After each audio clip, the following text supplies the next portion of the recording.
Hello everyone, if you're new to my channel, consider liking and subscribing. It will make me feel wonderful if you do that. Thanks.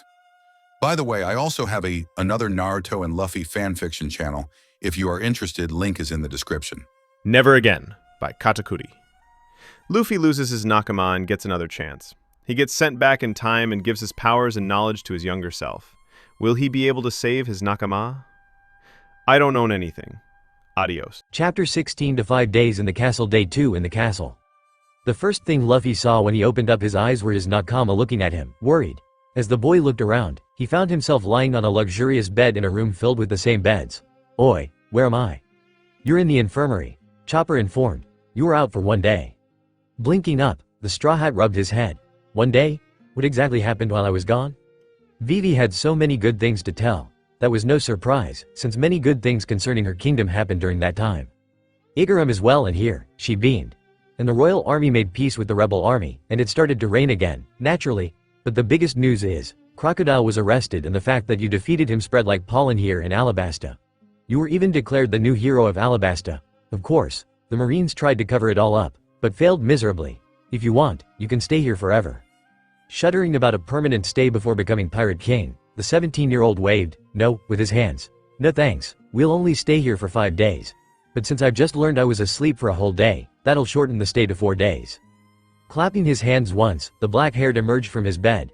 "Anyways, I missed 4 meals, considering you guys have already had breakfast. Can you guide me to the dining room? I want to catch up with the food." "You've just woken up and the first thing you think about is food?" all Straw Hats beside the captain exclaimed.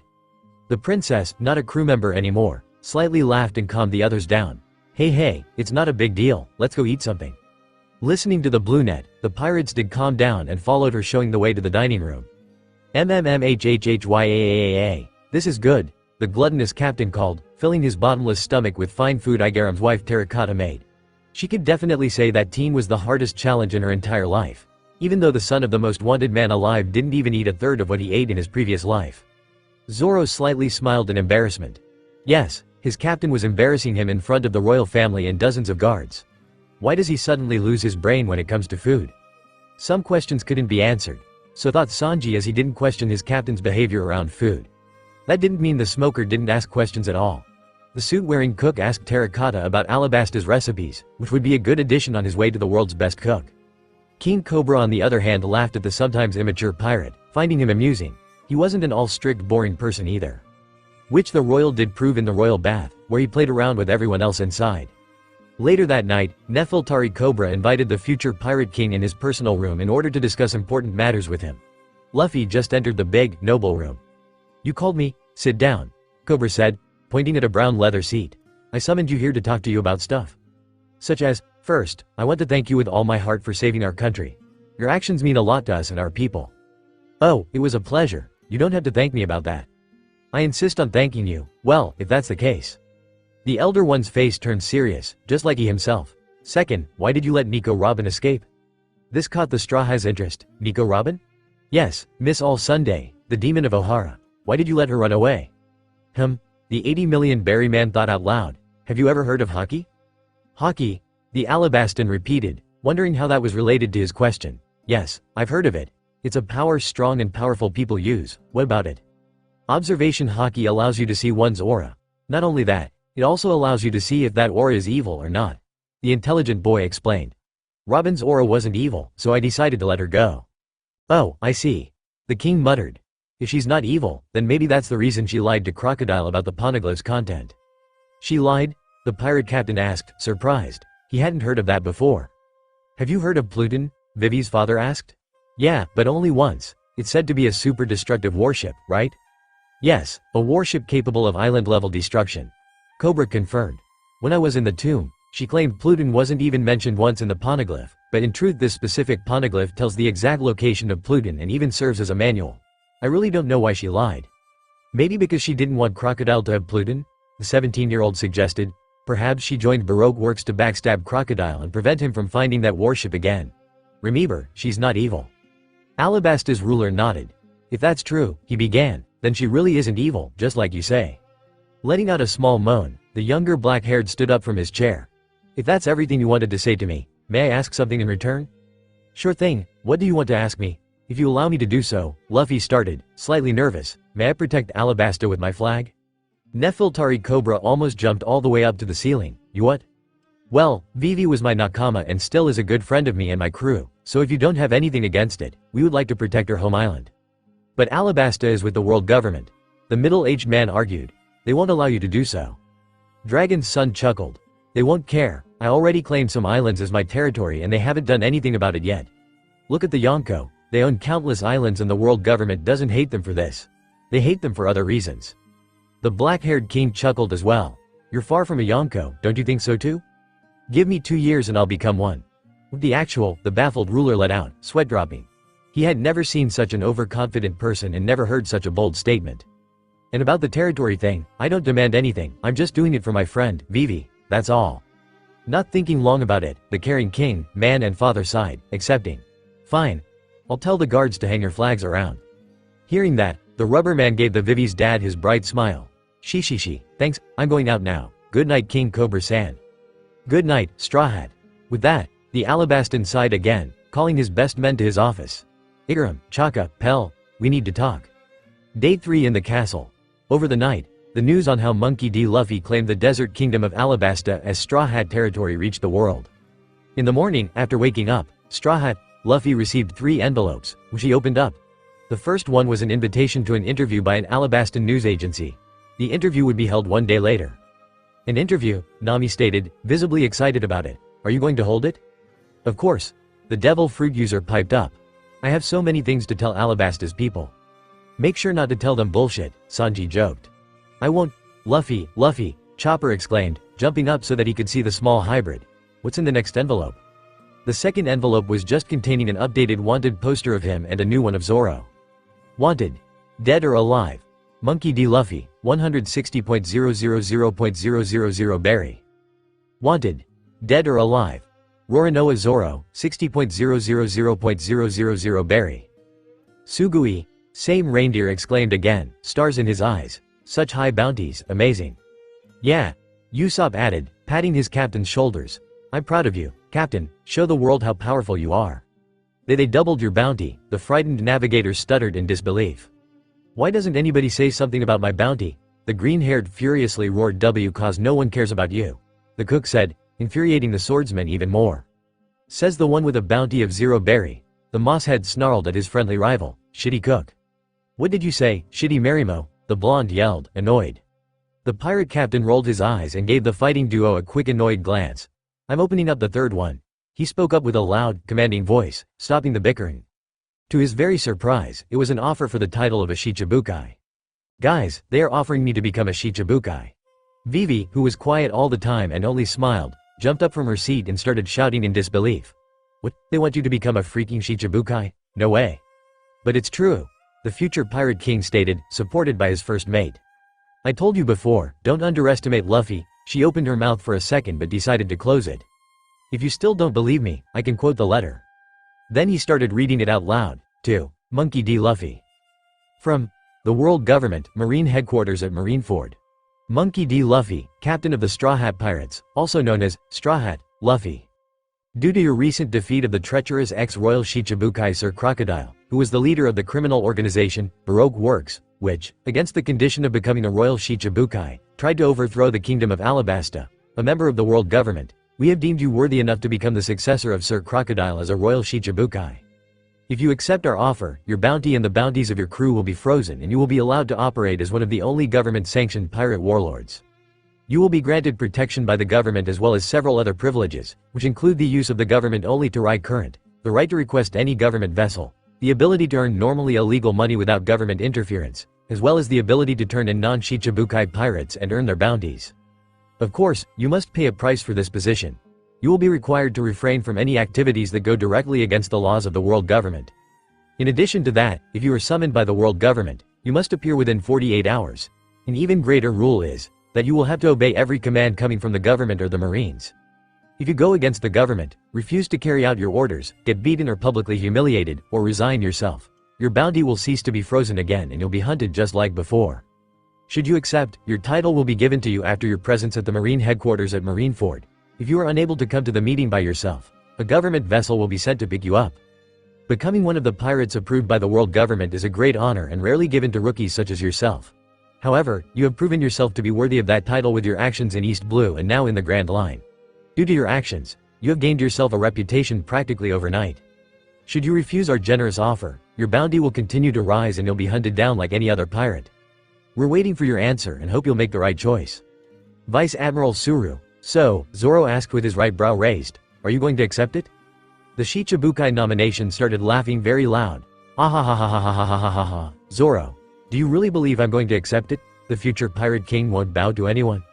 All the others were quiet, but smiled nonetheless at their captain's wise decision. If he would accept to be a government dog, they could never fulfill their dreams. That's what I wanted to hear, the 19-year-old declared with a proud face. I would have left you if you accepted to be commanded by the Marines and world government. Luffy, a curious Vivi spoke. What are you going to write as a response? You refused their offer, how will you express that? It's simple. The teenager answered. I'll write a letter and I'm gonna start right now. That said, he walked out of the room in search for a free office room with a sheet of paper and a pen. After a few hours, Luffy finished his own letter to the world government on why he won't accept the Shichibukai status. In the paper bin below the office table, 3 crumpled up sketches were lying on the ground. The Straw Hat wasn't very experienced with letters and formal writing, so he needed multiple tries. But in the end, he managed to write a more or less formal letter that wasn't half bad. 2. World Government, Marine HQ at Marineford from Monkey D. Luffy. Dear Marines, I'm flattered you view me worthy enough of the Shichibukai position and acknowledge my strength and danger towards the world government, but I've become a pirate for 2 reasons. My freedom and my dreams. If I accepted your offer, I'd not only lose both, but also any respect I might have gained amongst other pirates, some civilians and even the revolutionaries. Let me tell you one thing. Me and my crew won't attack the government or civilians first, but if we're attacked first, we will take action. Since you hate us anyway for flying a pirate flag, I might tolerate attacks on our ship, but if one of my crewmates is targeted individually, this won't stay unanswered. And if any of the islands under our protection gets attacked by you, we will also respond.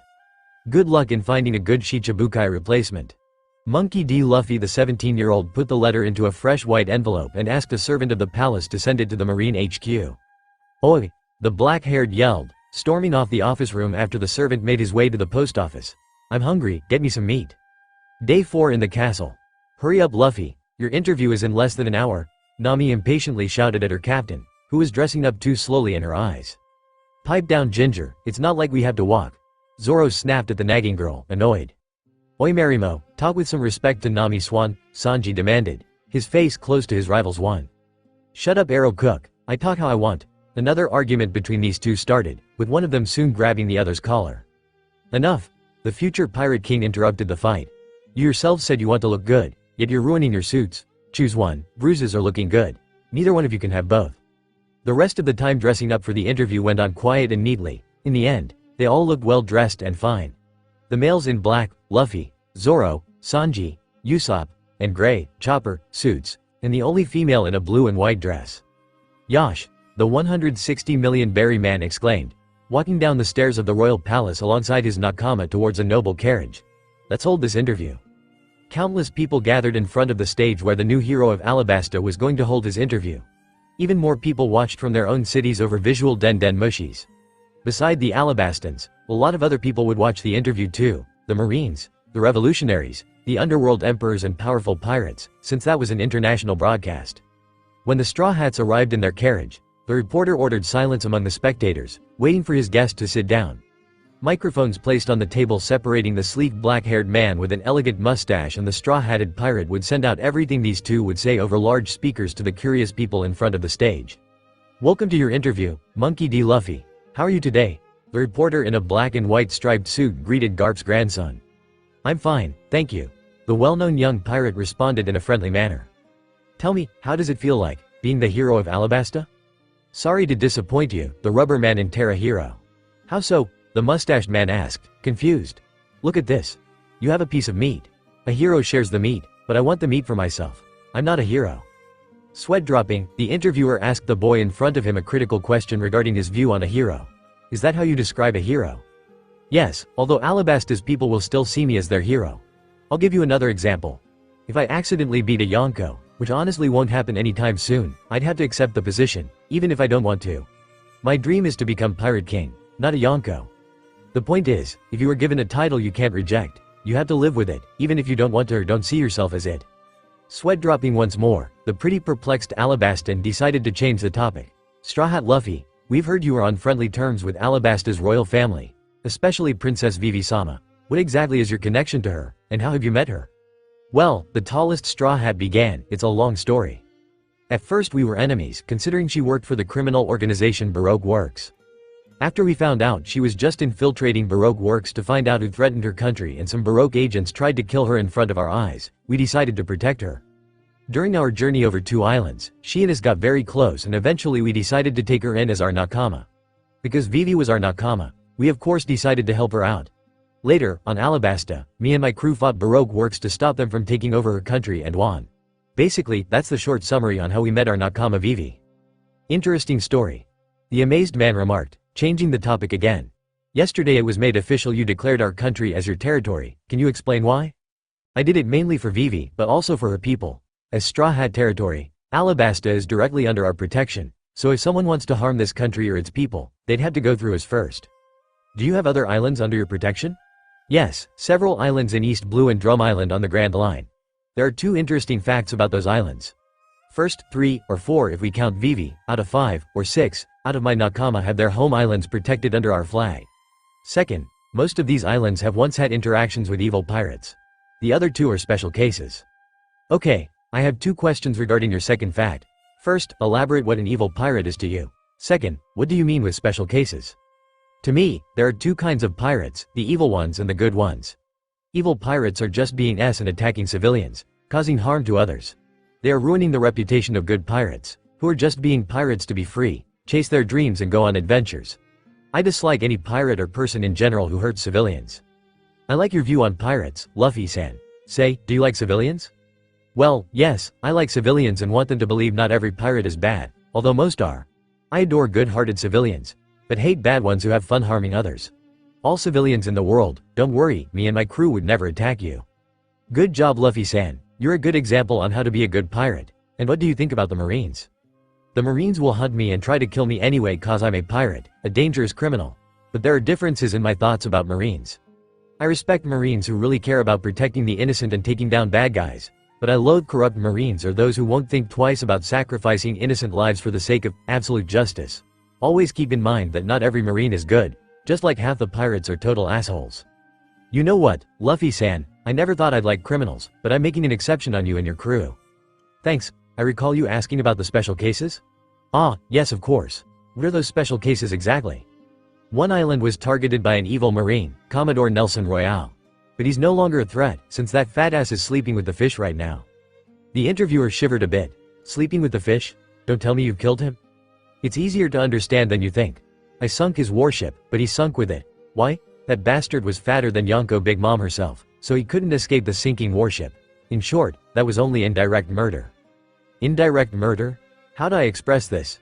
You do something that leads to a secondary cause to kill the victim. Like for example, ERRM, you push somebody into the path of a bullet. It's the bullet that kills the victim, but you're the reason why the bullet hit him or her. That's indirect murder for you. For the 3rd time, the Alabastan sweat dropped. Any other cases of indirect murder amongst your crew? Yeah, one involving my navigator, but that was more of self-defense. Self-defense? This corrupt mercenary that corrupt Marine I mentioned earlier sent out to do his dirty work. After we thwarted their disgusting plans, said mercenary went after us and tried to kill us. To defend herself, Nami, my navigator, knocked him off the railing. Because he was a devil fruit user, he probably died after falling into the water.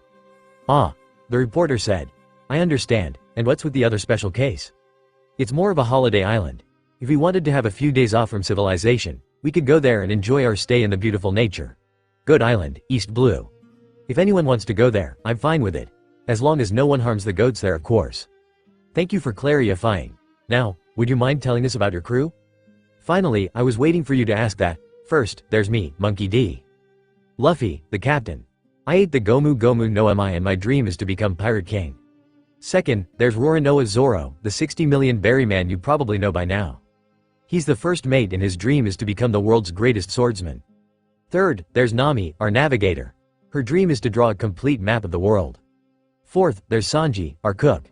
He's the blonde guy and his dream is to find the all blue. Fifth, there's Usopp, our sniper. He's the long-nosed guy and he wants to become a brave warrior of the sea. At last, there's Chopper, our doctor. Yes, the reindeer. He ate the Hito no Emi and his dream is to find a cure for every incurable disease there is. Together, we are nakama, like a family, chasing our dreams. Wow, dreams must mean a lot to you. How right you are. Dreams, along with freedom, are the most important things for us. Everyone, remember this. You are nothing without dreams. Dreams will never end. Very inspiring. Here's my final question. How do you plan continuing your trip? Simple, I beat up some bad guys and become Pirate King. On my way to that, I will recruit some people who seem worthy enough to sail with me. Other than that, I'll live my life. Anything else you want to say? Follow your dreams, live free, and don't harm my nakama or islands. Thank you for your time, Monkey D. Luffy, no problem. That was amazing, Nami beamed up to Luffy's face. You did a great job. Well, hee, Dragon's son said, turning red, that was nothing. You really did give a great interview. Zoro praised him, especially in that part about dreams. Yeah, I hope more people care about the all blue now, Sanji said. Let's go eat something, the 17-year-old called out, changing the topic. I haven't eaten for 2 whole hours. It's official, his brain stops working when it comes to food. Minutes after the interview was held, the newspapers started printing. In just a few hours, most of the world got aware of the young D's words and different people had different reactions. At Marineford, Fleet Admiral's office. BWAAAHAHAHAHA. That's my Luffy, Garp laughed, Shetty's grandson. I never thought he'd mature, Bwahahaha. Ga Arp. This isn't the time to laugh, Sengoku angrily scolded him. Why not? The marine hero asked, still chuckling, haven't you seen the interview? I've seen it, and I'm not pleased. And not only that, he also refused the Shichibukai offer. Seriously Garp, there is something wrong with your family. But still, you have to admit he's mature for his age. He is, but that makes him even more dangerous. Look at your son, was not the brightest in his youth, now one of the most intelligent, and most wanted, criminals alive. Don't worry, when I meet him, he's going to feel the fist of love. I hope so. Admiral's room. Lies, Admiral Akainu roared, slamming the newspaper on the table. There are no good pirates. Just one's less bad than the others. Hua, maybe that kid is the least bad pirate alive. Admiral Kizaru suggested, talking slowly like always. No way. He is the worst for disgracing my beloved absolute justice. Say, where's Kuzan? I think he went out to ride his bike again. Ah, his faggy bike. Sakazuki cursed. I really hate that about him. I think it's cool. Nobody asked you, Borsalino? Somewhere in the new world. Dahahahaha. Shanks laughed, wielding his nakama over with the newspaper. Look at Anchor's interview. Damn. Ben let out, surprised how much his old friend grew up in 10 years. Didn't expect him to mature that much. It's almost creepy. Says you Ben, the red-haired teased, much to his first mate's annoyance. Hey Usopp, look, isn't that your son? Usopp looked at the photo of the Straw Hat Pirates dressed in suits and dresses. My son has come such a long way. I can't wait to see his first bounty, he said, shedding tears of joy. Dahahahaha. The two-armed Yonko laughed. Let's celebrate the Straw Hats' victory over Crocodile. Luffy, you've taken down your first Shichibukai, I'm so proud of you. Whole Cake Island. What? Charlotte Linlin almost screamed after reading the interview. How dare this brat calls me fat? Parasparrow, find out about his family members so that I can send him one of their heads. Purrin, of course, Mama, I will work on it. With Barto Club, East Blue. Luffy senpai, a certain green-haired exclaimed, tears running down face. Luffy's biggest fan had just read his interview and his words changed the Sharp-Tooth's view on who to attack and who not. Alright, fellow Luffy fans. The pirate captain spoke up, getting his crew's attention. We will raid some pirate ships and give the money to the civilians we robbed, understand? Yes, for Luffy senpai. Long live civilians. On the Moby. Gurarararara, Whitebeard laughed, reading the newspaper. Is this brat really Sabo and Ace's brother? He's nothing like those two brats described him to me. Right, Yoi, Marco commented, slightly smiling. His captain was right, that kid was nothing like the 2nd Division commanders described him. I'm gonna ask Sabo about this, Saw. You don't need to call me, I've already heard you. A blonde young man wearing a top hat stated, coming out of the ship's movie room along with a group of other Whitebeard pirates. We've seen the interview and talked about my brother's personality. This can't be true, has someone hit his head? Nah, that can't be possible, he's immune to blunt hits. Wait, what if some powerful dude with hockey hit his head? Changing something in his brain? Pops, may I have your permission to leave the ship? I need to check on my brother. Everyone on board except Sabo and Sleeping Thatch burst out in laughter, ridiculing Black Rod's Big Brother complex. This isn't funny, Mahawk's coffin boat, somewhere in the Grand Line. Ah, The best swordsman in the world let out, looking at the wanted posters of the young pirates he is watching. The pale man in his early 40s had just read the interview and failed to not be amazed. These two will become big personalities once, I can tell that.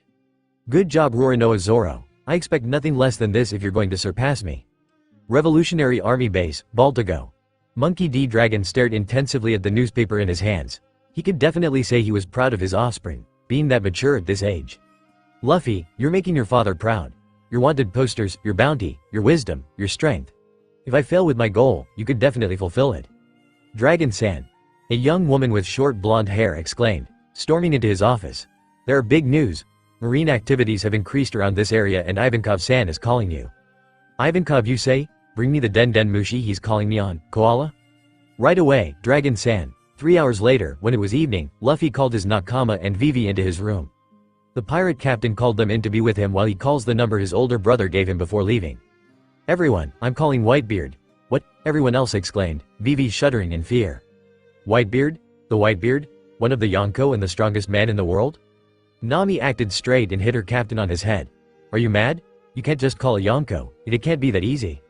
Relax, the Straw Hat said, not hurt or anything. Ace gave me his number and he is a commander. Besides, old man is that kind of person who considers family of his family, which Ace and my other brother Sabo are part of, family too. Just relax, the world won't go down. So the black-haired did call the Mobi on his own Den Den Mushi, him and his friends waiting for someone to answer. When someone did answer, everyone flinched at the angry voice answering. Luffy, what the hell was that? That angry voice roared in the snail. What do you mean, Sabo? The teen asked, aware of what his brother meant. Your interview of course, what else could I mean? So, the boy asked, frowning, what's with the interview? Don't play dumb on me, Monkey D. Luffy, we both know about what I mean. Your personality is weird. Lou, how can you be so mature and intelligent? It's not possible you could have mentally aged that much since Ace and I left. It's only been 3 years. Tell me, who has hit your head or performed brain surgery on you? I'm gonna beat him up.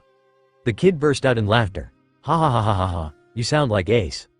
Sabo's expression changed. Ha, you're dead wrong. My reaction was not even close to what Ace's reaction would be. He's even overly protective of me, a division commander. What do you think he'd do if he finds out about what happened to you? I don't even want to imagine the things that narcoleptic idiot with that super annoying big brother complex would do. Here's my advice. If you see Ace, run. He probably interrupted his search for Blackbeard and went after you to drag you onto Moby and interrogate you on who made you smarter, just to violently kill him or her afterwards. Luffy's nakama, including the princess, cringed at that. Apparently, the friendly older brother they had met suffered from an almost psychopathic big brother complex. Okay Sabo, I'll follow your advice. So, tell me about you. We haven't seen each other for 3 years. Black Rod, Sabo smiled, happy his little brother wants to know about his adventures. Me and Ace left as co-captains, forming the Pipe Rod Pirates. Our trademark was fighting with pipes. Together, we built a formidable crew and became infamous super rookies and were later known as the best pipe fighters worldwide. That was, until Ace got his Mera Mera no Mi and gave me his pipe, the best and hardest in the world. After that, I taught myself the dual pipe style, and still hold the title for the world's best pipe fighter. Enough with my skills. Somewhere in the new world, we encountered Pops after this freckled fool wanted to beat him to make a name for himself. He ultimately failed and we, the Pipe Rod Pirates, were integrated into the Whitebeard Pirates. It wasn't bad as it may suddenly and Pops made Ace feel content enough to share his secret. Honestly, we don't regret anything at all. Oh, have I told you Ace sunk a whole fleet once? Wow, the future Pirate King remarked, everyone around him equally amazed. You've had a great time, haven't you? You can say that. Sabo, the 17-year-old spoke, changing the topic. Can you hand the Den Den Mushi over to your captain? Pops, yeah, I can do that. It was nice hearing your voice. I hope to see you again sometime. Bye Lou. Bye Sabo. Silence engulfed the room for about 10 seconds, until a different, deep voice spoke into the snail phone. Edward Newgate here, am I talking with Straw Hat Luffy? Ah, hello there, Whitebeard Austin, it's an honor speaking with the strongest man in the world. The eyes of all other Straw Hats widened. Their captain was speaking to the literally strongest man in the world, leader of the most fearsome armada roaming the seas. Don't say something stupid, don't say something stupid, they all thought, sweating buckets. Gurarararara, it's an honor to speak to you too, boldest brat in the world. Declaring islands as your own and publicly insulting Big Mom, I didn't expect any less from my two brats brat brother. Looks like some of what they've told us is true. Some of the Straw Hats almost fainted. Whitebeard himself making compliments to Luffy. Wow, just wow. Chopper only thought the rubber man was super cool and the right man to follow. Thanks. Ace gave me your number. Ace, good for him. Is there anything specific you want to tell me, or even become one of my sons? He's so quick to offer him to join his crew. Most people in the room thought, fairly astonished. She, as good as that might sound, the future pirate king can't have a captain. But there are a few things I want to ask or tell you, Whitebeard Asen. He's talking with fucking Whitebeard in that tone. Gurarararara. You got a big dream, brat. What do you want to ask me? Garp's grandson began, frowning. Where exactly do I begin? Right. First, Ace told me a dude called Blackbeard tried to kill a crewmate, then defected. How's that crewmate doing right now? The Yonko's face turned very serious. His life is out of danger, but he still can't stand up for now. Can I ask you for a favor? If you see Blackbeard, could you call us and tell us his exact position? We'd be really grateful for that. Just as Whitebeard's Luffy's face turned serious too. Alright, I'll do it. Thank you very much. It's the Whitebeard pirates' duty to deal with each other. I understand. So, second, I wanted to thank you for giving Ace and Sabo a family. Newgate started laughing, happy about his decision 1 year ago. Gurararara. No need to thank me, Brad. I looked at these brats and knew where they belong. They are my sons now, no need to worry. The Straw Hat's overall expression brightened. I bet they're happy with you now. You know, when Ace and I met first, he was really nasty. He outright hated me, spat at me and even tried to kill me. Sabo's been much better, but he wasn't that nice to me either when we first met. Eventually, after some events in a surprisingly short time, we became irreplaceable siblings and were closer to each other than any family by blood. Once again, thank you for giving them a family, something we three lacked in our respective childhoods. Vivi and all other Straw Hats were deeply shocked, judging by their faces and drops of sweat. Ace tried to kill our Luffy. How is that possible? He seems so nice and mature and polite, I don't get it. I see. The captain of the Whitebeard pirates calmly replied.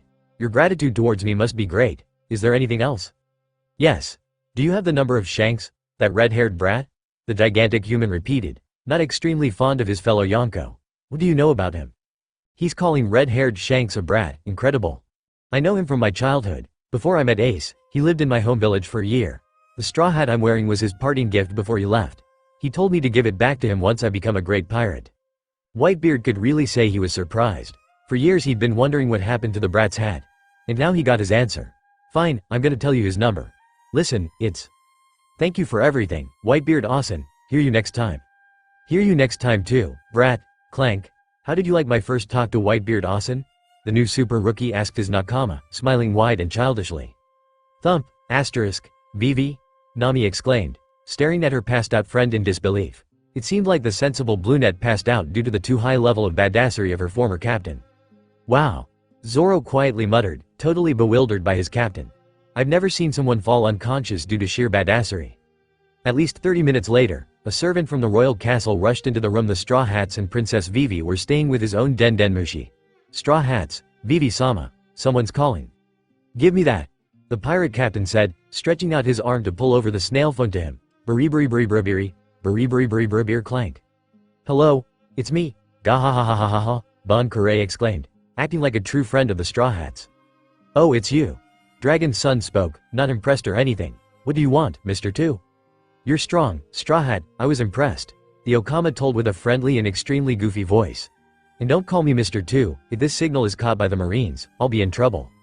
You just said it yourself, idiot, the short reindeer yelled at him with sharp teeth. Just tell us what you want. The swordsman pressed, not thinking very much of the former Baroque agent. Oh yeah, I took your ship. WHAAAT? The sniper got angry at this and proceeded to speak to the crossdresser himself. This isn't funny, you jerk. Where are you now? On your ship. Bentham answered. Isn't that obvious? No, you got that wrong. The future prisoner of Impelled Down tried to cool down the situation. Gee, we're friends, right? Gahahahaha, gahahahaha. Nope, we're not. The leg fighter who'd beaten him before denied, annoyed. Listen, Alabasta's waters are full of marine ships trying to find and arrest you guys. I'm currently on the northest point of the Sandora River. Meet me there at 3 in the morning and we can escape together, like friends. Him having said that, a big smile appeared in Luffy's face. You're right, he cheerfully called. Let's escape together like friends, we are that already, so why not? That's what I'm saying, Straw Hat-chan. Gahahahaha, clank. After the conversation between friends finished, the teenager in charge of the pirate crew turned serious again. You've heard Bon-chan, let's escape together. Bon-chan? The other males questioned, slightly disgusted and confused at the same time. Right. The navigator spoke, a little insecure. But how do we get there in the first place? I can help with that, the brunette suggested, wanting to help her friends. The super spot built duck squad can get you there in less than an hour. Chopper had something in mind and decided to speak it out. Vivi, you're a princess and all, but are you coming with us? What? The blue-haired let out, slightly sweating. She wasn't ready for that question and never thought of the answer. Don't sweat it, the future pirate king called out, making the royal twitch. If you want to come with us, we'll wait for you at the eastern coast of Alabasta for 12 hours. It's your decision. The 16-year-old sweat slightly less. Okay, I'll think about it. As for you, you have to get your ship back. Let's get going. Goodbye for now, Vivi, the Straw Hats shouted, bidding farewell to their ex-nakama for now. Maybe she would become one again, along her loyal duck crew of course. After just an hour, the quite small pirate crew arrived at the place their friend, which both Sanji and Zoro denied he wasn't, had told them to meet him. Gahahahaha, hello friends, long time no see. Oi, what were you doing on our ship? Usopp angrily roared, sensitive about his love's present, the going merry. Protecting it of course, the queer proudly stated, pointing at himself with his thumb. The Marines would have taken it if I didn't look after it. The sharpshooter's eyes widened and his heart beat faster. You really did that for us? Of course, that's what friends are there for. Usopp's son's eyes got watery in gratitude. Their former enemy has been protecting Mary while he and his nakama were gone, a true act of friendship. Bon-chan, thanks for protecting Mary, the marksman cried out, grabbing the rubber man and reindeer human hybrid to perform a shoulder-to-shoulder dance like last time with their friend Bentham. No problem, Long-Nose-chan, now let's have fun like real friends. Everyone else, the Mosshead, Love Cook and Money Lover, sighed at the quartet's idiot dance. What a real idiot dance. We agree. One day later, around 3 p.m., about 10 minutes before marine ships approached, Vivi did make it to the eastern coast of Alabasta. The princess has had a sleepless night due to her constantly thinking about whether to continue sailing with her friends or follow her duties as a nation's princess. In the end, she decided to stay, thinking her being part of the future Pirate King's crew might endanger her people's safety, even if she did step down. Guys! The beautifully dressed girl yelled at the ship 500 meters away from the rocky shore. I'm so sorry but I have to stay. My country and family need me. I love them too much to leave. Please, continue your journey and fulfill your dreams. Kind of disappointed but understanding, her former nakama nodded, sailing away with their X mark visible to the part-time pirate. That mark had formerly been a proof of their nakamaship to distinguish themselves from imitators. Speaking of imitators, Bon Kure and his own nakama were waiting for the Straw Hats a bit further off the desert island. The Okama wanted to open his mouth to say something, but was interrupted by one of his men before even letting out a breath. Bon Kure-sama, 5 marine ships are approaching, and oh no. Huh? The former Mr. 2 asked, looking at his shivering subordinate looking through binoculars in a puzzled manner. Why are you shaking? It's Black Cage Hina, the man yelled in disbelief, making his crew run around in fear. Oh shit, we're doomed. The imitating human glanced at his crewmates for some seconds then turned to his friends coming closer with their own ship. Go away, the cross-dresser shouted at the Straw Hat Pirates. It's Black Cage Hina. So what? The darker-skinned boy asked, not intimidated by the Marine captain's name. We can take her, right? Bentham turned very serious, far more serious than in his fight with the arrow cook. Listen to me. He spoke in an ordering tone. As friends, we'll hold them off. You go before they catch you. A black steel beam from afar was shot out of Hina's personal ship and hit the Swanman's ship. Many others followed. I told you, you can't stay. Go away, we'll hold them off. But Bon-chan, the Straw Hat interjected, puddles of tears in his eyes. If we let you here, you'll get imprisoned. I don't want you get imprisoned, the short zone user cried, crying equally. Bon-chan was the third to cry. As painful as it is, even friends have to say goodbye, now go. As the marine ships were coming closer and closer, Nami started giving orders. You've heard him, let's get out of here, right now. Bon-chan, Usopp was crying too. As much as the 17-year-old didn't want to leave his friend behind, he had to do it. The safety of his nakama was the most important thing in his life after never wanting to lose anyone again. And Bon-chan would help him and impel down later. Sobbing, the tallest Straw Hat decided to do as his navigator said, we're getting out of here. The 6 young pirates sailed further and further away from the battlefield, where multiple ships, including the former Baroque agents, were burning. I'll never forget you, my friend. Many minutes and teardrops later, there was no trace of anything out on the big sea. The Straw Hat Pirates were safe for now from any enemy force. We've shaken them off, isn't that a reason to be happy? Zoro asked with a content face, holding a mug of sake. However, everyone on deck except him and the captain had a sad face. We miss her already, they whined, implying the regret of their former nakama's absence. Stop it with these whiny faces. The green-haired growled with sharp teeth. If you wanted her to stay with us so bad, you should have taken her by force. Mad at the moss-haired, the 4 whining pirates started calling him names. The tanned 19-year-old immediately regretted having said that. Ah, you're such a savage, you're the worst. Marimo, meathead. Another voice joined the conversation. Looks like we've finally made it off the island. Yeah, Zoro muttered indifferently, not paying attention at first. Upon closer look, he realized the voice came from a familiar slender raven-haired woman who'd been hiding on the ship. Not only that, he also spat out his sake. Why, his reaction was short-lived as the 4 who'd been complaining earlier started screaming, "What?" The former second-in-command of Baroque Works, Miss All Sunday, was standing on their ship. Chapter 17. Trust, Dislike, and Outright Hate. Here to avenge your organization? I'll take you on, Zoro exclaimed, pointing at her with all 3 of his swords. Nami did the same with her cleam attack. Get off the ship, I repeat, get off the ship. Usopp spoke through his megaphone in a quiet and depressed way. Chopper hid behind Luffy, who stared at both Nico Robin and Sanji, who was trying to flirt with her. Due to being former enemies, the first reaction of the non-captain and non-cook Straw Hats towards her was hostile and mistrustful. Don't point such dangerous objects at me, the woman said, throwing the long fighting objects out of metal on the ground with her Hana powers. The navigator, slightly calmed down, realized she couldn't win against the raven-haired with weapons, so she proceeded to oral violence. Why are you here, Baroque Works? How long have you been on this ship? All the time, the second female on Mary answered, no expression on her face. Just why are you here? The first mate hissed in a demanding way. I'm here for Monkey D. Luffy to take responsibility for what he did to me. What he did was truly unbearable. By that time, the blonde got out of his loving state and started shaking his captain wildly after grabbing the rubber man by his neck. Luffy, what did you do to that beautiful lady, you bastard? Unaffected by the arrow cooks, avenging the beautiful, the Straw Hat sarcastically asked his soon-to-be nakama what his crime was. Explain what I did you say was unbearable. You made me live when I wanted to die. That's your crime. The Oharan told him with a slightly content expression. And to make up for it, you'll have to let me join your crew. There's no place for me to go or go back to, so let me stay on this ship. Silence for 2.5 seconds. Oh, I see. The wanted man muttered, thoughtful yet clear. Then I guess we have no choice. From now on, you're part of the Straw Hat Pirates and our nakama. Feel well on going Mary. Luffy. Some of his other nakama yelled, not agreeing with the 17-year-old's decision. Melorine, the only other Straw Hat immediately accepting her song. His eyes formed to pink hearts. Expecting this outcome, the pirate captain turned around to those disagreeing with him in hope of changing their minds. Don't worry, she isn't a bad person. How can you say she's not a bad person? The ginger snapped at him in disbelief. Remember, she was Baroque Works number 2. Why yeah, and the partner of Crocodile. The long-nosed added in fear. Inwardly face-palming, the 160 million berry man possessing great patience made another suggestion to the ones refusing to accept Nico Robin as their new nakama. Do you want absolute proof she's not evil? Zoro, you know how to use observation haki, right? The tanned green-haired raised an eyebrow, not understanding what haki has to do with her not being evil.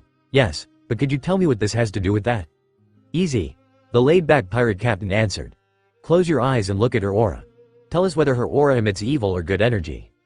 Fine. The loyal swordsman complied, closing his eyes to use his power. To his surprise, the good energy easily outweighed the evil energy by at least 9 to 1 out of 10. Guys. He spoke up, sweating in disbelief. Believe it or not, the ridiculous amount of good and innocent energy makes it look like there is no evil energy inside of her. Usopp, Nami and Chopper gasped for air, as if someone's been robbing their oxygen. The shock hit them like a colossal battleship. Giggling first, the mysterious woman stood up, walking towards the coward trio and the mosshead. You can ask me questions if you like, maybe that'll help you about me. The gifted sniper gulped first, then stepped forward 2 times. Okay. He spoke confident about himself. I'll do it. After about 15 minutes, the sharpshooter set up an interrogation table to ask some things about his new nakama. They were both already sitting, and he asked his first question. My name is Usopp. What's yours? Nico Robin. The slender woman said, entertaining the reindeer with her devil fruit powers. Okay then, Nico Robin, what's your occupation? An archaeologist. An archaeologist? The 17-year-old almost yelled out, impressed.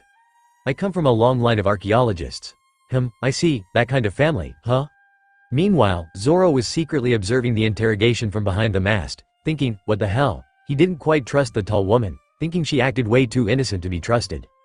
And, the black-haired continued, now curious about her. I became an archaeologist and then a wanted criminal. That was, when I was 8. Since then, I've spent the past 20 years hiding from the world. Since you were 8, by yourself all this time? the darker-skinned asked, not thinking that could be true. But then, there was no way for a child to be able to survive alone on the sea. So in the end, in order to protect myself and achieve my goal, I've chosen to follow various rogues. So that's how it was. Does that mean Crocodile was just another rogue to you? Yeah, I guess, in order to get closer to the Rio poneglyph. Rio, the liar asked, not knowing anything about poneglyphs. For him, it just seemed like something else he can't understand, just like hockey when Luffy first mentioned it. Thanks to that, I've become good at doing things behind the scenes. I'm sure I'll be able to help you guys too. Oh, you're full of confidence. What are you good at? The former Oharan scholar and Baroque agent leaned forward, her right cheek resting in her right hand. Assassination. Comedic effect like, Usopp rapidly leaned back, his head pointing backwards. Luffy, this investigation has concluded that she's too dangerous. The coward let out, crying and having a mental breakdown. Luffy, the one he addressed, burst out in laughter, needing 50 seconds to recover. You're funny, Usopp. Robin won't assassinate us when she's on our side. This was when the orange-haired's patience wore thin and she walked out of her secret listening spot. Seriously, being so gullible, how pathetic. She was the vice president of a crime syndicate until just recently. How are we gonna let such a woman join us? Despite being serious as hell, Nami's tone was rather calm and mocking. The Konami Islander hadn't raised her voice towards her captain for a very long time, and still hadn't. You won't deceive me that easily. If you pull any weird stunts, I'll kick you out. Completely unfazed, but not unfriendly or anything like that at all, Robin made a remark to the money-loving girl's statement. Okay, I'll keep that in mind. Pulling out a little brown sack, she changed the topic in favor of the 18-year-old. I just remembered, I brought some of Crocodile's jewelry with me. Her voice was sounding innocent, but everyone except the navigator, cook and doctor knew the clever archaeologist was faking that. Upon hearing, jewelry, the girl's eyes turned to sparkling stars. Wow, I love you, sister. Zoro and Usopp observed the whole scene and pointed out the fact that the ex-scholar was a master of deception. Nami's been suckered. That's an evil trick. She's completely following that woman's lead. Their small chat was interrupted by the arrival of the perverted leg fighter, who was sliding down the railing of Mary's stairs with a piece of chocolate cake made for the newest nakama. As he arrived on the main level of the deck, the fighting cook immediately raved about love stuff, handing the tanned woman his newly made cake. And his reaction is no surprise, the swordsman continued. Yeah, we just had to consider he was a lost cause from the start. Back with Robin and Sanji.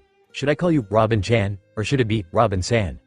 Having no response to that, yet still bearing a happy expression, the 28-year-old emerged from her seat, making her way to the figurehead of Mary, where the captain raven-haired had to discuss some things with her savior, who was too intelligent for his age and her opinion. While walking away, the Buster Call survivor overheard the ex-prince raving about her charm and beauty. Any normal person, man or woman, would have slapped the blonde at that point, but being that patient, she just let the sometimes idiotic chef say whatever he wanted to say. Excuse me.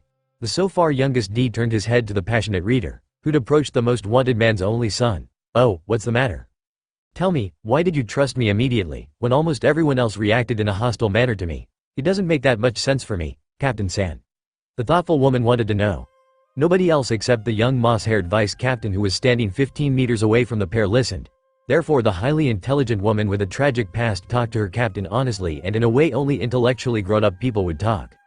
Luffy fully understood his archaeologist, so the 17-year-old fully responded like he really would, in his true, own way. I saw through your soul. You're a broken person in need of friends and family.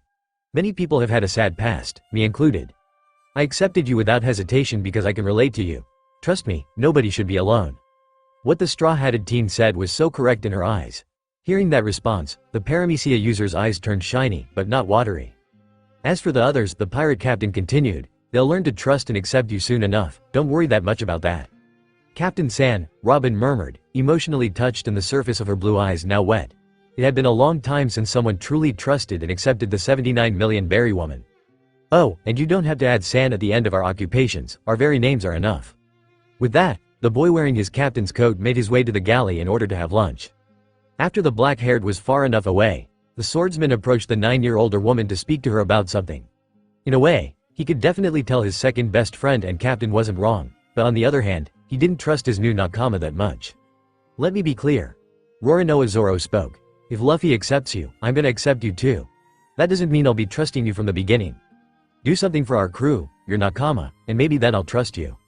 Sounds good to me. The Oharan responded, now slightly smiling. I promise, I will fight for us when I have to. I also promise I'll never harm any of you. The wary first mate's instincts were good compared to the instincts of others. In his mind, He let her words sink in and decided the tall woman's promises were serious. The only thing she had to do was to prove it. "Good. You better not mess up if you want to gain my trust," the green-haired said, following the rubber man. That shitty cook might be shitty, but at least he was a good cook. Nico Robin smiled. She smiled after being left alone. Despite not thinking to be able to see through one's soul or see if one's aura emits good or evil energy, the raven-haired could see her new friends, which the skilled assassin also calls nakama, were a bunch of good-hearted people. "I think too much about things that are not true, but I know one thing that is true. I made the right decision being with them," the 28-year-old thought, determined to do her best for her crew. Immediately after that, the tanned ex-scholar made her way to the dining room to eat and have fun with the seemingly eternal good-mooded pirate crew she was part of. Little did she know she'd gain the trust of her nakama in such a short period of time. 3 days later, Robin gained the absolute full trust of pretty much everyone except Zoro, who still had 1 or 2% doubt in her. In those 3 days, a lot had happened, like Ruluka Island becoming Straw Hat territory. With the help of lots of personal conversations, assisting her crew's doings and even fighting together, Nami, Chopper, Usopp and even Zoro saw the former Baroque agent as one of their own, and a pretty useful one at that. Last point proved itself when the archaeologist was shown to be skilled in analyzing a corpse that fell down on Mary next to a ravaged galleon, which created a wave upon impact with the sea so big, going Mary almost toppled over. "I see," the Buster Call survivor said, her eyes fixed on the skeleton. "See those holes in his head? They're man-made." She turned her head to Chopper, who was still hiding behind the mast due to being scared of corpses. "This is craterization, right, Dr. Kun?" The reindeer nodded, amazed by her medical knowledge. "Yeah, in the past, they made holes in the skull in order to constrain a brain tumor.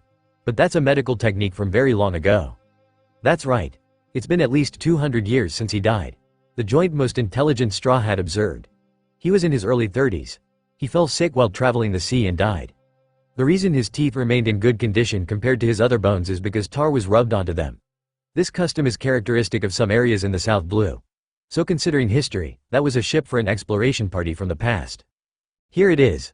The St. Brice of Brice, a kingdom in the South Blue. The Oharan informed, opening a new page in the information book which also fell on the main deck. It said sailed 208 years ago. This ship probably wandered in the sky for at least 200 years. Unexpectedly, Luffy began clapping his hands rapidly. "Wow Robin, you're so smart. We couldn't have found out that much about this ship and that corpse without your help." Agreeing with Garp's grandson, everyone else except the swordsman and the sniper clapped their hands too. The former thought he was too cool for such a commotion, while the latter was too scared of the calm woman's knowledge of such scary things as corpses with holes. "Wow, Robin Schwan, you're so smart and beautiful," the lady-loving cook raved, hearts in his eyes. "He's right Robin, you're amazing," the navigator exclaimed. "You know much about medicine, are you a doctor too? Maybe we can work together." The reindeer-human hybrid called, curious, cheerful and somewhat pushy, just like a child. "TCH, I'm too cool for such praise," the first mate muttered under his breath, looking at the opposite direction. "Our Robin's scary," the sharpshooter whined, sweating and trembling in fear. As the ginger finished her praising, she shortly glanced at her log pose, before wanting to go back to the rudder. Despite the glance lasting only a fraction of a second, the orange-haired noticed the needle pointing upwards, right in the sky. "Guys," the 18-year-old spoke up, pointing at her log pose. "Look at the needle. It's pointing all the way up to the sky. I think it's broken." Hearing that, Dragon's son shook his head, correcting his navigator. "You yourself said a log pose adjusts to the magnetic field of an island, right?" Nami looked at him confused. "Right, but that means there is an island in the sky. Have you ever heard of Sky Island? The log pose is telling us to go there." Not believing in Sky Island, Zoro openly disagreed with his captain. "Whoa whoa whoa, an island in the sky? Where? Look at the sky and tell me where an island or cloud big enough to fit an island is." Expecting something like this, the 17-year-old sighed at the green-haired and slight annoyance, lecturing him about believing in things later on. "Zoro, we are followers of dreams, right? Did someone actually debunk the myth of Sky Island's existence? Believe in it, just like I do." The vice captain looked at the future pirate king for a few seconds, then sighed as some kind of an apology. He knew the rubber man was right about dreams and he also knew he himself should have known better. "Listen up everyone," the boy dressed in red called out, getting everyone's attention. "This ship over there is going to sink soon, so some of us SND retrieve as much helpful stuff as they can. Alright? That ship fell out of the sky. There must be some things linked to Sky Island." All other Straw Hats agreed, hatching a plan to salvage the galleon. Luffy, as smart as he was, came up with a plan immediately. In case that ship's going to sink, the ones going should wear a diving suit, since there might be sea monsters in the water. Meanwhile, the others will provide the salvagers with fresh air and pull them up once they're finished. How does that sound to you? I like this, Robin honestly said, the others following with a nod. But who'll be going? Sanji asked, puffing out a small cloud of smoke. Anyone volunteering? Nami and Usopp asked at the same time, hiding in the background, not wanting to go themselves. I'll go, the moss head declared, annoyed of his two Nakama's weak fear. I'm following you, the fighting cook announced, hoping to get attention from the ship's ladies for his bravery. If nobody's going to volunteer, then I'll be going, the King's hockey user told. After nobody volunteered as the third salvager for 14 seconds, the captain himself decided to go. Prepare our dive, we three are going. 15 minutes later, 3 diving suits for the diving straw hats were made out of barrels. The trio was led down by a very long rope with devices supplying them with air attached to them. Nami-san, I'll be sure to find a clue to the sky, the leg fighter promised before disappearing in the water. I'm counting on you, she replied, clearly using him. With that, the 3 jumped into the deep sea hoping to find things related to Sky Island. Not long after the jump, a report from Zoro reached Mary. Oi, we're okay, but there's a nest of giant sea snakes down here. Phew, I'm glad I didn't go, the marksman commented, wiping the sweat off his face. Suddenly, a huge salvage ship with a monkey with symbols as the figurehead approached the Going Merry, with noise coming from the people on deck. Salvage, salvage, salvage, salvage, salvage, salvage. The long-nosed zoomed in with his sniper goggles to see what exactly was going on that ship. What the heck is that? As the salvagers came closer, the remaining straw hats other than the darker-skinned boy also noticed them all playing with symbols and their boss making the biggest noise with his whistle. Speaking of the boss, the large ape-like man introduced himself to the adventuring pirates once he came close enough to them, although not in a friendly manner. Hey you, what are you guys doing here? This is my turf, the turf of Masira, captain of the Masira pirates. Your turf? The navigator questioned, slightly irritated. That's right, Masira proudly answered. Every ship that sinks in this territory belongs to me. Masira the Salvage King. You haven't touched anything that's mine, have you, huh? Looks like he's going to salvage the ship. The raven-haired stated, unable for the other pirate crew to hear. That's what it sounds like, the liar mumbled, ignoring the ape-man. Then what? Doesn't this work for us? Masira got angry when he realized he was being ignored, and subsequently shouted at the small group of pirates. Quit mumbling, answer my question. Nami, not scared of the brown and furred man at all, shouted at the salvager in return. Excuse me, can I ask you a question?